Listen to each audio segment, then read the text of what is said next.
Is Reactor Core with Megaflare really the best strategy for level grinding in Birth by Sleep Final Mix? Or is it terrible? Well, to find out, we're gonna make like we're lactose intolerant and blow some shit up. Hey cool people, I'm Nick, I'm a he, him, and today we're gonna find the fastest way to level up the 3 genders in Birth by Sleep Final Mix. So, Zantetsuken the like button, and we'll super glide into this video. Also, the 3 genders are Big Beef, Blue-Haired Sapphic Queen, and Sleepy Cat in human form. Yes, you can be more than one.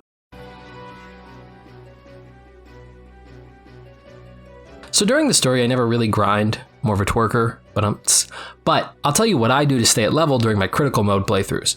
I use EXP Walker, and all we need to do is get a Blizzard and an Arrow, level them up to 3, and then save. Next, we meld them into Blizzara, and if we don't use a crystal, we'll have a random chance of getting EXP Walker.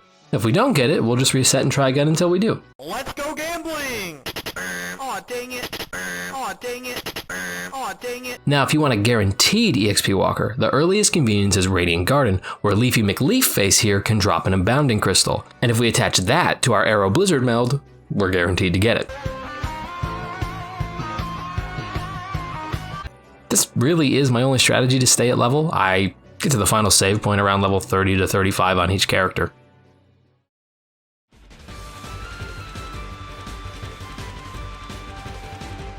This will be quick, just in case you want to know my methodology and peer review me, which I very much encourage. So first I drop 25% HP, get to a non-combat area, write down my current total EXP gained from the stats section of the pause menu, then time the strategy for 2 minutes. I'd start the timer when I entered the grind room, and the timer would stop after 2 minutes no matter what. Except those times where it didn't. I would then take the new total EXP gained and subtract that from the previous amount to get the strategy's EXP per 2 minutes, then divide the strategy's EXP by 120 seconds to get the EXP per second. Or, if you're Terra, math. I did math.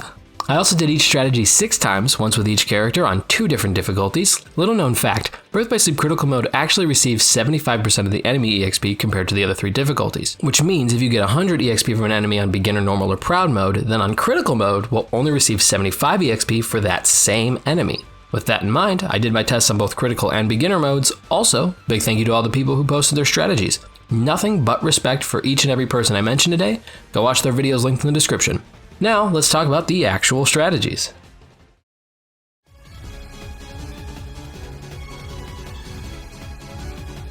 Ah yes, big ball go boom. That was me last night.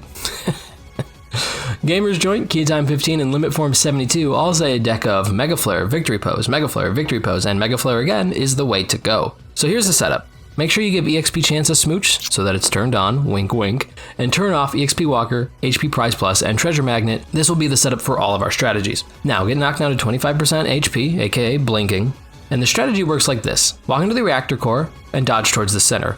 As the Unversed spawn, dodge out to this little floor grate, cast Megaflare, then Victory Pose, Megaflare for a second time, and then Victory Pose again. Lastly, leave the room and do it all over again. Easy peasy. On beginner mode with Terra, I got...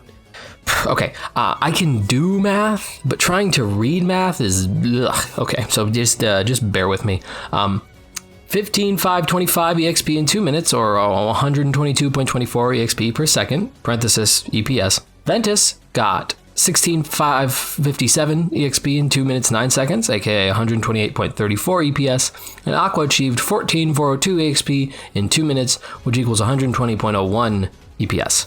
On average, that's about 123.53 EPS, and as a reminder, you'll get roughly this amount on Beginner, Normal, and Proud mode difficulties. So if this is you right now, just bear with me, it'll make sense in a minute. On Critical mode, Terra got gonorrhea. No, Terra got 11,644 EXP in 2 minutes, equaling 97.03 EPS. I said it right, nice. Ventus got 12,418 EXP in 2 minutes 3 seconds, meaning 100.95 EPS. And Aqua collected 10,644 EXP in 2 minutes, which is only 88.7 EPS, with a total average of 95.56 EPS. Now, what does this all mean? Well, I wanted to take the average EXP per second so I can use it as our baseline. So the Reactor Core strategy is 123.53 EPS and 95.56 EPS on beginner and critical modes respectively, and we'll use these numbers in order to compare all the other strategies to it. So, let's get to half-mast, dick joke, because next up is...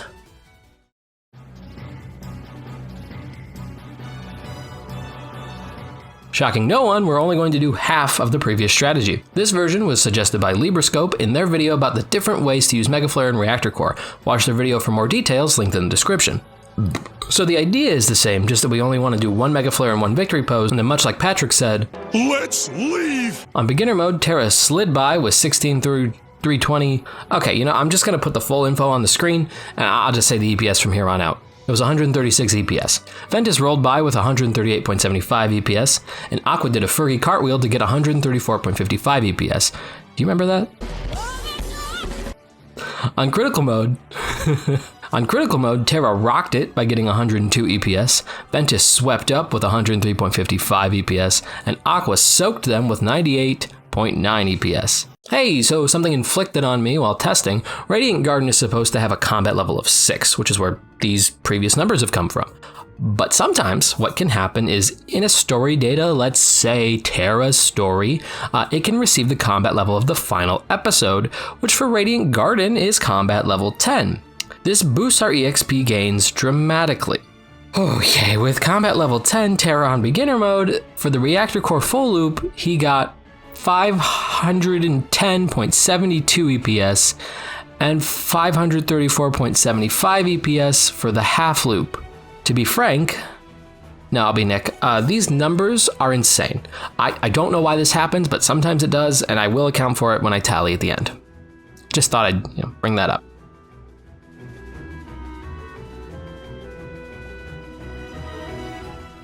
Nero_stealth's video about it, linked in the description, is a Terra-only strategy. Essentially, we just have to enter inside Skull Rock.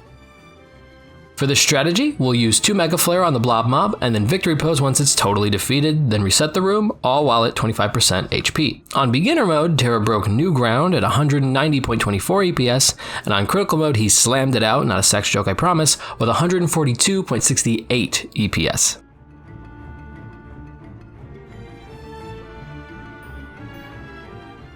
This strategy by Rainbow_Italia SRL is Aqua only. They use a deck with 1 Thundaga, 3 Thundaga shots, Fira, victory pose, Fira, and victory pose. Now we'll enter launch deck at 25% HP, cast Thundaga on the first 2 enemies, Thundaga shot the next 4 waves,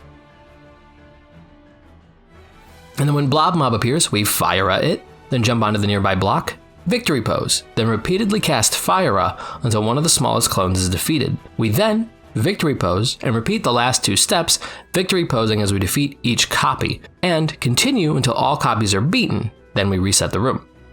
On beginner mode, Aqua reigned supreme with 160.22 EPS, and on critical mode, she splashed away with 104.9 EPS. Now I wanted to add this in. Aqua's strategy may or may not benefit from double Megaflare, and Terra's strategy may or may not benefit from dropping Megaflare and adding Firas and victory poses. Man, you'd have to be such an idiot to test that out. Only an idiot would test that out. So I tested it out. And for Terra, if we use victory pose method on Blob Mob in Skull Rock, he unearths 214.33 EPS on beginner mode and 160.76 EPS on critical mode. And as for Aqua, doing it the Megaflare way in launch deck, she swims away with 117.6 EPS on beginner mode and 85.85 EPS on critical. Unfortunately for Aqua, it's the biggest piece of dog shit.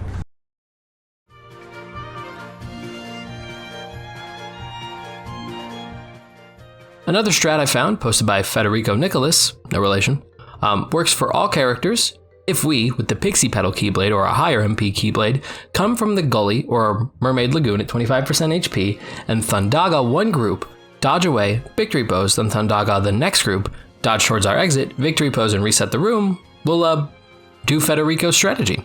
As for testing, Terra crushed it with 201.66 EPS, Ventus blew them away with 183.8 EPS, and Aqua made a splash with 139.76 EPS. And on critical mode, Terra shocked me with 151.23 EPS, Ventus had an electrifying outing with 139.96 EPS, and Aqua was totally charged, collecting 120.03 EPS. So that's what I call a positively ecstatic strategy, and quite a wonderful retelling if I do say so myself. I'm done with that. We're done. Moving on.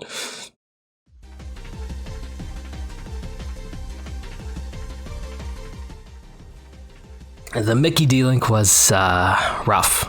The double EXP once fully upgraded is fine, also something we can use mid-story, and plus side, it stacks with EXP chance. But with the first ability of auto dodge, it's basically an inconsistent coin toss to get to 25% HP, even on critical mode. I fucking typed toin costs. What the fuck? Other honorable mention, intentionally using EXP Walker while at 25% HP. I mentioned this in the mid-story grind, but this is like letting them run while you sleep. You know, this is not like doing it while you play. This is like going out of your way to just run in a circle, right? This method is totally fine up until like level 40, I'd say, but I didn't make it a strategy because of all the systems Birth by Sleep is on, Steam, Epic, Xbox, Switch, PSP, PS3, PS4, PS5, and the lesser known cat console. It only works on PSP and PS4, so if you want to do that, you get 6 EXP per second on any difficulty, or 7.21 EXP per second if you do it in an area where you're in combat but the enemies can't reach you. Now, compare and contrast time.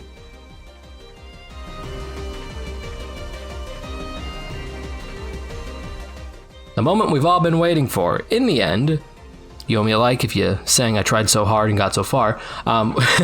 We had some good strategies, all viable in their own way. I took the averages of all of them, and now I'll tell you which is the best of the best. So the one thing Reactor Core strategy and getting stomped by a Dami Mommy have in common is all the, exploding. With an average of 123.53 EXP per second on beginner, normal, and proud, and an average of 95.56 EXP per second on critical. And as far as I'm concerned, this strategy isn't very accessible, as it does require 3 Megaflares, which is gathered from melding all this bullshit I'm going to put on screen. Now compared to the half loop, slightly more accessible because it only requires 1, maybe 2 Megaflares.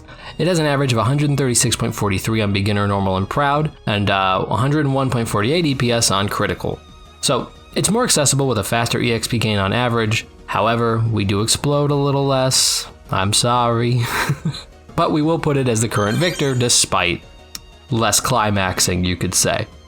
As for Terra specifically, the Skull Rock strat has the same accessibility basically, because we need 2 Megaflares, but has a way faster EXP gain on average as it comes out to 190.24 EPS for beginner, normal, and proud modes, and 142.68 on critical mode. So you could say Skull Rock rocks.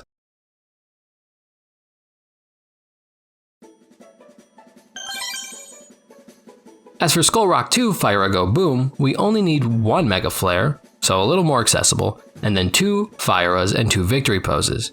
Doing this strategy comes out to 214.33 EPS on average on beginner, normal, and proud, and 160.76 EPS on critical, which puts it right up here. Right on the refrigerator. As for Aqua in the launch deck, I would say it's more accessible than Reactor Core, but not by much, because 3 Thundaga shots is a bit in depth, but this strategy comes out to 160.22 EPS on average on beginner, normal, and proud, and 104.9 EPS on critical. So just like a little bit more worth it EXP wise. As for the version with 2 Megaflares, we get 117.6 EPS on beginner, normal, and proud, and 85.85 EPS on critical. And this second version of the strat, you know, it's bad.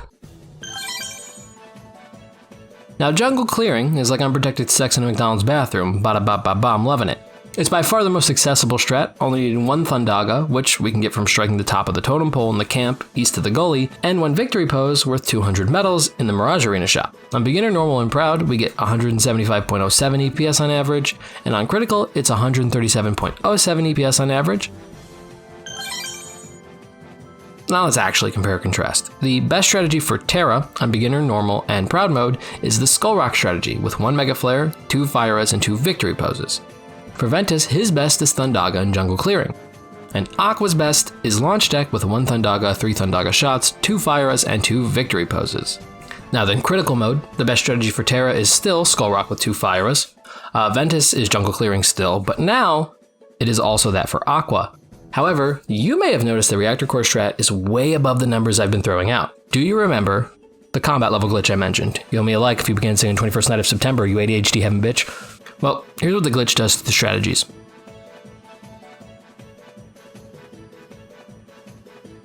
So, I was only able to test this with Terra, but his new best, if Radiant Garden is a combat level 10, is the Reactor Core half loop at 534.75 EXP per second, which is absolutely absurd. And even though the combat level raises in the other worlds too, those strategies just can't quite reach the Reactor Core. Thanks everyone so much for watching, like and subscribe, and in case no one has told you today, you matter, and you're worthy of loving. Now drink some water and have a great day. Goodbye!